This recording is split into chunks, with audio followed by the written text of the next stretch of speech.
Pour le rencontrer, il faut s'éloigner des grandes routes goudronnées d'Abidjan, passer les barrages que tiennent ces hommes et s'enfoncer par la piste dans le cœur du quartier d'Abobo.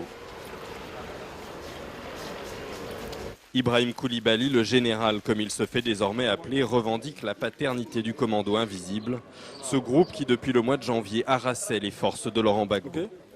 Ces insurgés longtemps sans visage ont joué un rôle majeur dans la chute de l'ex-président.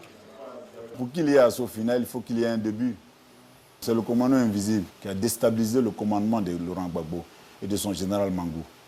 Pendant 3 mois de combat, nous avons combattu toute l'armée ivoirienne ici, toutes les troupes, des milliers de chars. Cet ex-garde du corps d'Alassane Ouattara était un des leaders de la rébellion qui, en 2002 déjà, tenta de chasser du pouvoir Laurent Gbagbo. Écarté puis forcé à l'exil suite à des luttes de pouvoir au sein même de la rébellion, IB, cette fois, ne partira pas. J'ai lutté pendant 10 ans pour revenir dans mon pays où je suis, mais c'est fini, je ne bouge pas. Apôtre de la réconciliation voulue par Alassane Ouattara, le général à mots couverts fait aussi comprendre que ces hommes et lui-même devront être récompensés pour leur travail.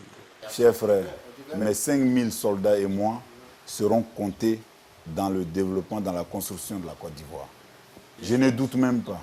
Le plus important aujourd'hui, c'est de se mettre autour du président de la République et puis penser à la reconstruction de la nouvelle armée.